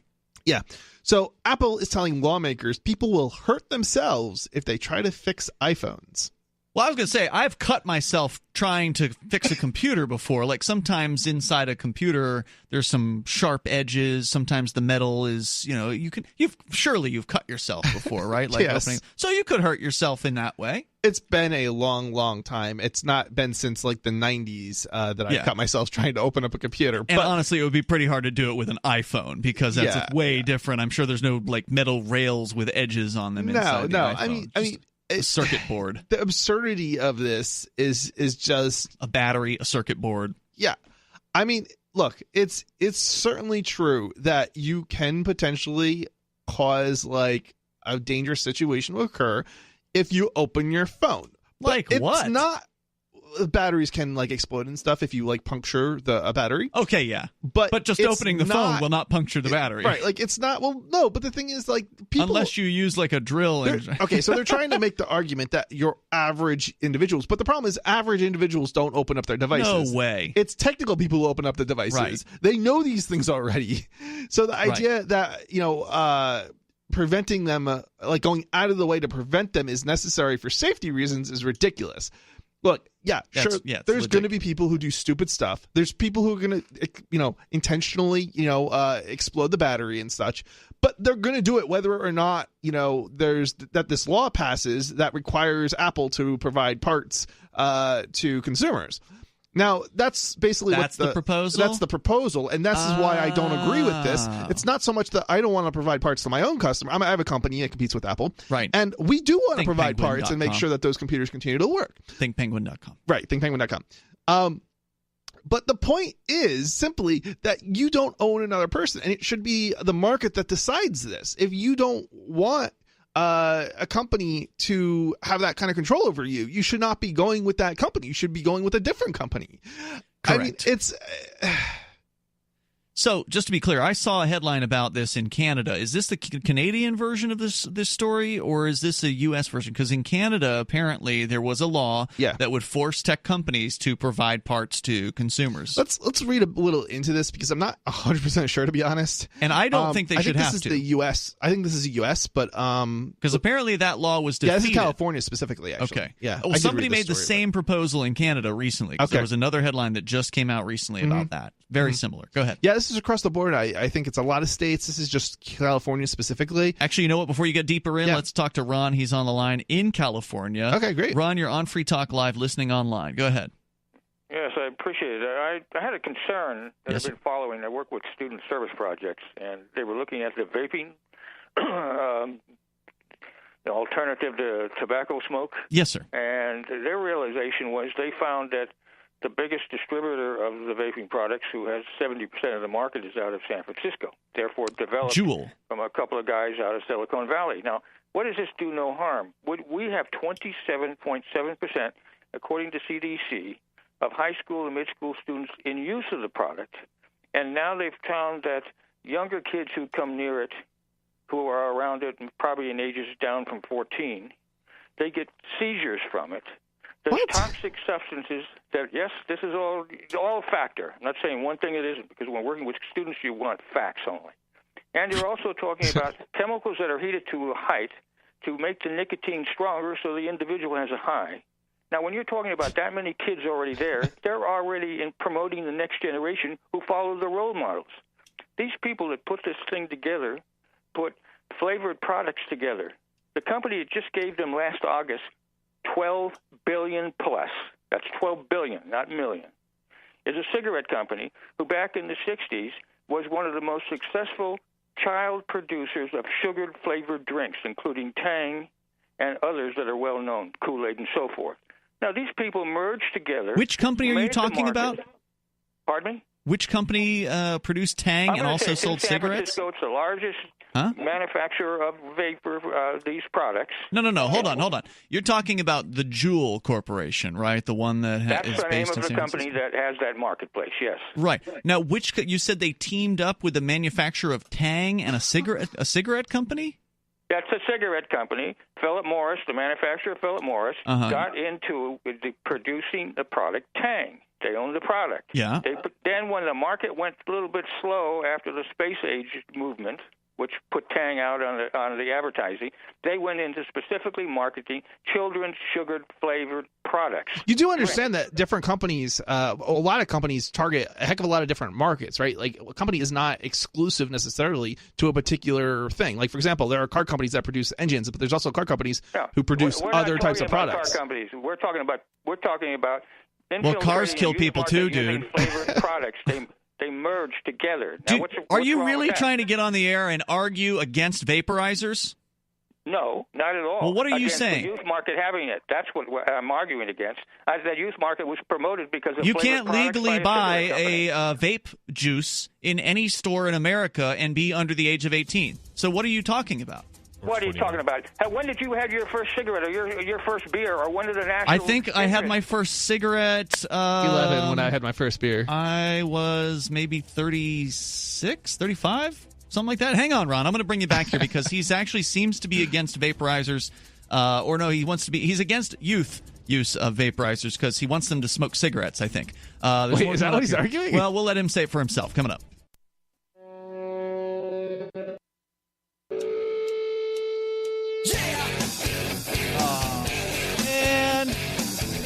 He hung up. Oh, really? Damn it. We were going to have so much fun with him, too. Yeah. The toll-free number here is 855-450-FREE. That's 855-450-3733. We've got the Discord on-air call-in line rooms over at discord.lrn.fm. That's too bad, man, because... that guy was sounding like a real straight-up prohibitionist nut job. I mean, He was talking about how bad vaporizers are and how dangerous vaporizers are, and the children are being... What? All right, so wait a minute. Do you know he's talking about like kids having heart attacks or something, right? Or something? I looked it up. USA Today, it says, what was it, via FDA, 35 people reported having seizures after using electronic cigarets over the past decade. That's okay, 35 people is a decade. Is nothing. Young people, they and say. Wasn't this the result of, I think I read some story about this, and wasn't it like the result of, so this is being basically manipulated. They're manipulating people with this information. Wasn't it something like they were defective or something, and and that's why they had the seizures. It had nothing Maybe to do with it was just 35 people who happened to have a seizure who also happened to use a vaporizer. Yeah, I could believe that too. I mean, people have seizures. Listen, guys, having a phone in your pocket is dangerous. There's a battery in there, and sometimes they explode. A vaporizer. This is the more realistic concern about a vaporizer. Right. Is that the battery can explode. Right. That has happened to people. It's not exclusive to the vaporizers. It happens in phones. All batteries. It happens in all devices that have some sort of lithium-ion battery. They're extremely dangerous in certain circumstances, and it's a very low risk, but it happens.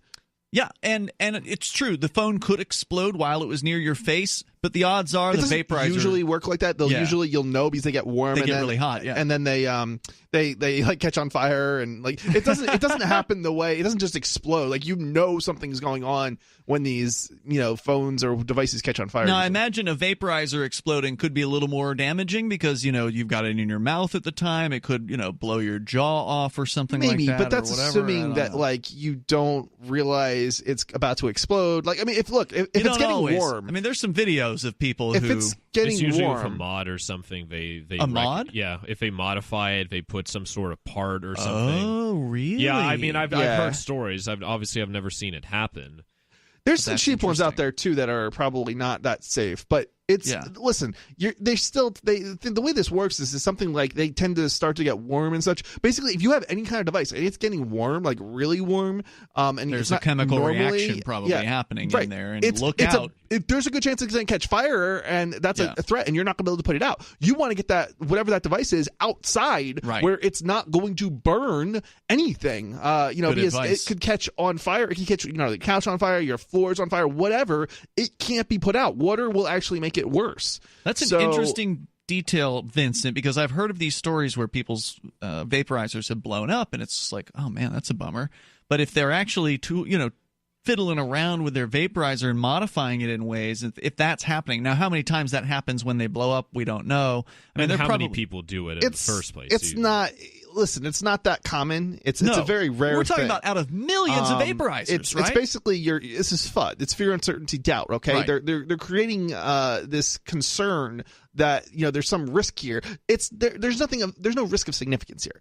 I mean, there's a risk you're going to walk outside and get hit by a car too. Right. I mean, the most dangerous thing you do is probably drive. It's not a phone in your pocket, even though it can be potentially dangerous. Well, one issue I could see is that it's still still delivering nicotine and that's where he was going. I think that's where he was going with this. Was that I don't want to put words in the guy's mouth, but he left. We didn't hang up on him. I wanted him to still be there. Call back. Continue the discussion. yeah, right. We normally have only one call per night limit, but if if we didn't get rid of you, then it was an accident or whatever. You're certainly welcome to call back.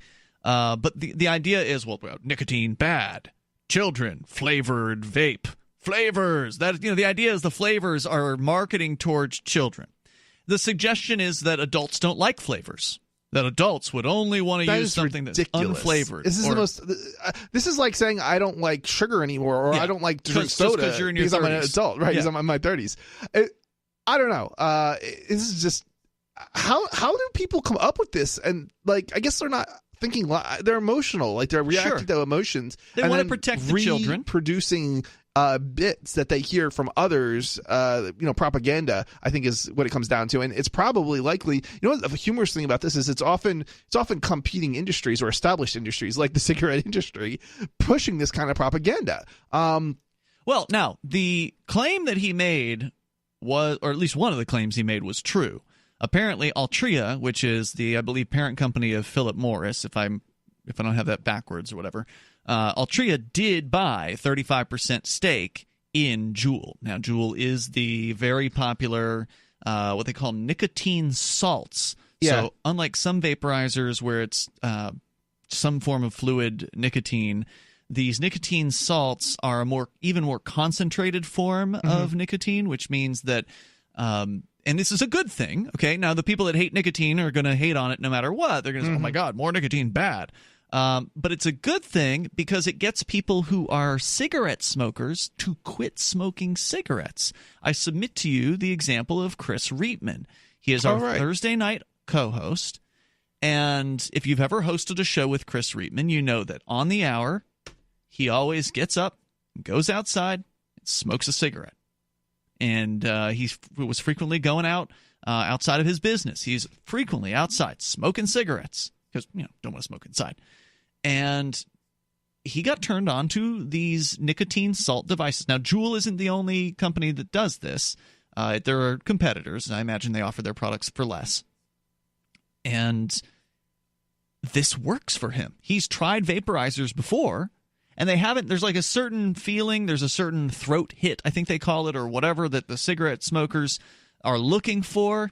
And some vaporizers just don't deliver it. They don't deliver that hit of nicotine that they're looking, that they want to match in order to consider quitting. So if it doesn't rise to the level of the cigarette, they're not going to keep using it, even if it is better for them on a health basis. And I think arguably vaporizing is way better as far as but now health is there's a concerned. new issue of people who never smoked before, and a lot of them are people who are like roughly my age, who just begin nicotine consumption with vaporizers and Juuls. That has happened. Yeah, there's no doubt. This was happening. I mean, okay, it was the whole addiction aspect was happening prior to these devices. It's not like this is a new phenomenon. It's just switched. But what they want you to believe is that these young people wouldn't have started with cigarettes. See, if it wasn't cigarettes, it would be alcohol, or it would be some harder drug, or it would be the whole idea that kids are not going to get into things that they're not allowed to get into, or not supposed to get into, is ridiculous. It's ridiculous. For me, it's like it's a thing that like, look, if a kid's smoking cigarettes or drinking beer, or having sex, that's a thing that's a parent's responsibility for. You can't legislate that away. I mean, you can't legislate good parents. But there's a limit too. Kids have to grow up. I mean, you have to give them the opportunity to make the bad decisions so that they learn from them. This is why people also quit smoking, right? Because they've learned from their mistakes. I've tried the Juul, and I can see why it is popular as somebody who has had a few cigarettes here and there over the years, but have always kind of kept it under control. I don't smoke cigarettes regularly. There was a couple summers where I would smoke here and there, like maybe one a day or something like that. So I can understand the appeal of the Juul, and it's worked for Chris Reitman. He doesn't smoke cigarettes anymore. Yeah, and the alternative makes you sick. Often. 855-450-FREE. That's 855-450-3733. You can bring up whatever you want here. This is Free Talk Live. Is spreading the message of liberty, cryptocurrency, and peace around the globe worth $2 per month to you? As you may already know, in addition to our internet feed, LRN.FM broadcasts on free-to-air satellite across North and Central America, as well as Sub-Saharan Africa. And we've been available on satellite for free 24/7 since 2010. The LRN.FM free-to-air satellite signal is reaching some of the most oppressive regimes in the world, and there's no doubt our ideas are making an impact. You can learn more about the channel's impact by watching the 3-minute video at fund.lrn.fm. If you'd like to help free minds globally with our ideas of liberty, cryptocurrency, and peace, you can donate as little as $2 per month via fund.lrn.fm. You can help us continue and expand our satellite broadcast to multiple continents. Visit fund.lrn.fm today, and thank you for your help. Don't forget to share the link on social media. That's fund.lrn.fm.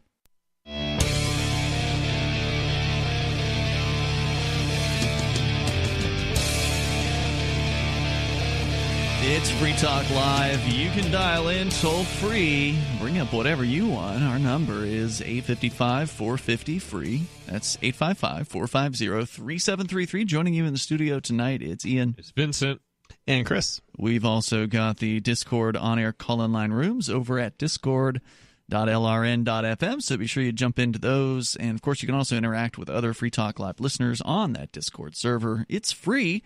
And I want to say thanks to Sean E., who is a Free Talk Live Gold amplifier. He's given $10 a month, that's what the gold level is, to the AMP program at ampamp.freetalklive.com. It's a way for you to help back up what we do here and help us advertise, market, and promote Free Talk Live, to get on more radio stations, to bring more internet listeners on board, expose new people to the ideas of freedom over at amp.freetalklive.com. As we continue here, I think he's back. I think the caller that we lost earlier, who was like railing against vaporizers, is back with us. Is this Ron in California? You were the same guy that called earlier, right? Yeah, I wasn't railing against vaping. I mean, if you're old enough to vape, go ahead. That's up to you. But with you're talking about. Hello. Yeah, you're right here. Okay, we're talking about a chemical-induced heat that the investor that you spoke of, who gave the $12 billion, admitted in their own stock portfolio reports that there are toxicants in the product as well as nicotine. Nicotine is illegal. Tobacco is legal. Nicotine is an intoxicant. What's wrong with that? It's a poison as well. So's alcohol. You're right. So is alcohol. Well, wait a minute. We're talking about a product that was developed that the people who developed it said they had no intention of capturing the youth market, which they did. And they did it by... Are you trying to say, sir, that having flavored products means you're marketing to children? When you have a collusion, now watch the words, between the biggest manufacturer of cigarettes and the children's drinks, and that's not evidence of anything. Listen, there's so many different entities out there that have multiple products on the market, both children's products and adult products. The idea that simply because they come together and work on a project or they work on a product means that they are targeting children is ridiculous. Especially when the argument is based on the fact that it's flavored. All the schools and we offered free candy and they took the candy. That's fine. Where's the evidence? Where's the evidence that they're around schools or going into schools and offering these candy flavored you're putting products? Words in people's mouths. You're the best sidetrackers around, but you're also silly. What are you talking about? It's exactly what you're saying. He's asking you questions. Okay. Ask a question, then. Don't go on a tirade. Well, look, we can go on a tirade if we damn well please, but here. The Altria Corporation owns different sub-corporations. Are you saying that every product that Kraft Foods makes is part of a diabolical plot to get people addicted to nicotine? That's a childish argument.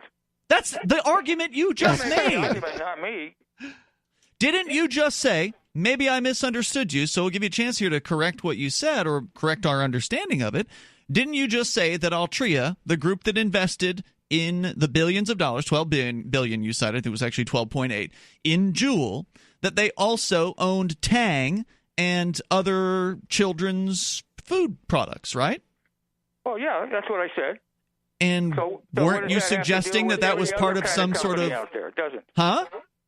They got together early on and decided to put that flavoring in the product, which they knew would help them sell the product. Yes. Hold on. Who's they and which product are you talking about? We're talking about the company, the Philip Morris company, that company which is owned by the investment company. The investment company went and partnered with these two guys out of Silicon Valley to help develop their product. Finally, they gave them $12 billion whatever plus amount. Now, you're telling me that there was no arrangement for them to try to market this stuff with the sugar-flavored products as well as their success they had earlier on? Sugar-flavored products. Drinks? Which products are you talking about? Tang? Their original products that they marketed successfully to children were sugar-flavored drinks. That's one of a myriad of products that is offered by Altria's sub-corporations. We're talking specifically. If you're going to run off on a tangent on every other product... We're not going on a tangent. We're addressing the exact thing that you brought up here. No, what you're saying, Ron, and I'm going to put you on hold now because you won't, just stop talking when we're, trying to speak, because conversations have to go two ways. What you're saying is because Altria owns groups like, I think they still have a huge portion of Kraft, or at least at one time they did. And I don't know if Tang was run by Kraft. I haven't had the chance to dissect all of which company owns what, but there's no doubt that the company that owns Philip Morris also owns other companies. They diversified. The cigarette companies have diversified their investment because cigarettes were being attacked. I mean, the idea that they're not going to invest in other safer products is ridiculous. Of course they are. But so what Ron seems to be saying is because they know how to market to children. They have Tang or Oreos or whatever it is that they've got, right? These different delicious sugary products, because they know how to market to children, must mean that they've used the same tactics to sell the vaporizers, the Juuls. Is that what you're saying, Ron? Yeah, that's what I'm saying. See, I wasn't putting words in your mouth. I was saying exactly what you were saying, and it's ridiculous what you're saying. Oh? Are you saying that because they've made tasty? How can we advance our product? And it's ridiculous to say we wouldn't market our product with our best ability. That's not marketing to children. Do they have Barney out there with a vaporizer in his mouth? I mean, do they actually have? You're basically what's actually happening here is they're making a better product, and children like that product as well. But assuming that, but there's no evidence. You're not presenting any evidence that they're actually marketing to children.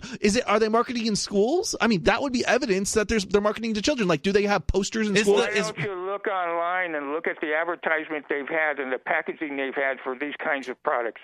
You're talking because you're talking. Give us an example. What are the advertisements? Yeah, give us an example, because I certainly haven't seen this.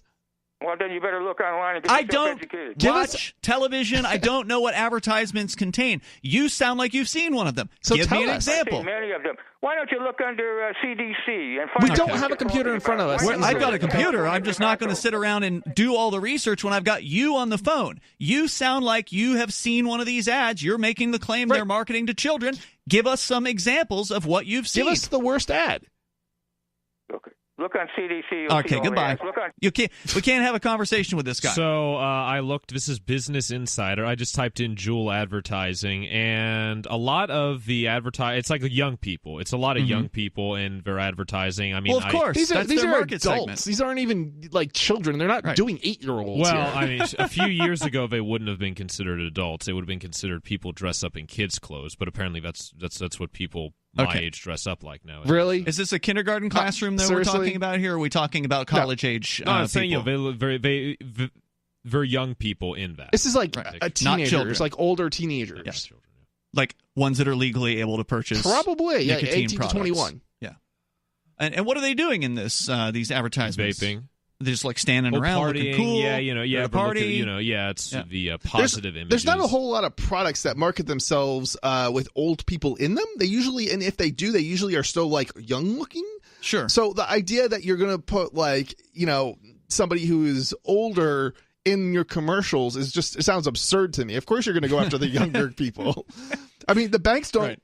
Even the banks like to put children in their commercials, right? Like actual children. Are we then supposed to say they're like targeting children? I mean, I think it's kind of ridiculous. Well, no, I mean they put it in for specific reasons. Different things are marketed, right? For arthritis medication, you're not going to see children being advertised in it. So if banks have children in their advertisements, usually it's to evoke emotion from parents, right? So family. No, duh. But they're not marketing it to children just because there's children in the advertisement. If they were marketing Juuls to children, they would have some sort of character. They'd have some sort of stuffed animal come to life. Right. Or, it would look more like a children's, I'd say tweens, definitely. I mean, I'm not saying if we're making a comment if we're like specifically doing it or not, but obviously they want as many people using their products as possible, buying in bulk. Well, no, duh. And so, I mean, I'd say definitely at least it appeals to tweens or people who want to, look, be that age, right? That's. Okay, sure. Young people adults. Want to be older. There's no doubt about that. So, I mean, calling them children, I mean, because, America has the oldest children in the world, right? So, like, for people, different children. There are people who believe that child means anybody under the age of 25, but I think that's insulting. A child is somebody who has not even hit puberty yet. Yeah. There's more coming up here. 855-450-FREE. That's 855-450-3733.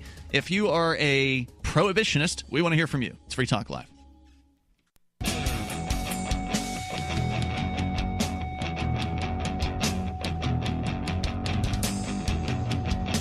It's Free Talk Live, and you can bring up anything that you want here. The toll-free number is 855-450-FREE, like freedom. That's 855-450-3733. Moments remain, maybe enough time for you if you get on the line now. With you tonight, by the way, it's Ian. It's Vincent. And Chris. Still reeling from the shocking levels of ignorance in that last phone call that we had from Rob or Ron or whoever it was in California, who is convinced that because a company can market other products to children, like, sugary foods, that therefore they must be marketing their other products to children that might be dangerous, like these nicotine vaporizers, like the Juul, for instance. And Vincent, you pulled up one of their advertisements, and you found that they are marketing towards younger people, but not children, unless, of course, you believe that people who are in their late teens or early 20s or mid-20s are children. And there are some people who believe that, and I find that to be insulting towards those young people. This is the same argument that they keep using to up the age. It's like, the age of using cigarettes. Driving age. Well, yeah, I mean, all sorts of ages. Because they're upping that age. There's a bunch of states that have gone from 18 to 21. For driving? No. For cigarettes. Yeah. You're right. Right here in Keene, New Hampshire, they did it. Right. Yeah. The so-called live free or die state. And so now Massachusetts and Maryland, I think, is trying to pass it, and there's been several states that have done this. And we, Vincent, you and I went to most of these hearings. I think you went to at least one, if not more than one, Chris. The nicotine ban. Did I not go to all of them? Maybe you did go to all of them. I don't remember how many I went to. I know you went to at least one, if not two. I've been to so many different meetings. I don't really recall if I went to all of them, but I think I might have. These anti-vape prohibitionist types, and Sarah, who calls into the show, she thinks all nicotine should be banned all the way up to age 100, and that you should be choked to death if you sell a loose cigarette on the street. So I mean, the level of insanity that these people have over this product is quite palpable, and they just want to use the government to force their way on others.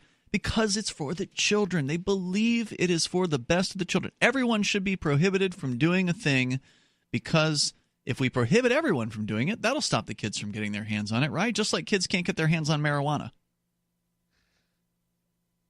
It was easier to get your hands on marijuana where I went to school than it was to get your hands on a cigarette. On alcohol? Yeah, that was my point. So if you prohibit a thing, it actually drives it underground and makes it even harder to get. Now, to the caller's credit, he wasn't saying ban it for everybody, but he certainly didn't seem like he was friendly towards the nicotine vape option at all.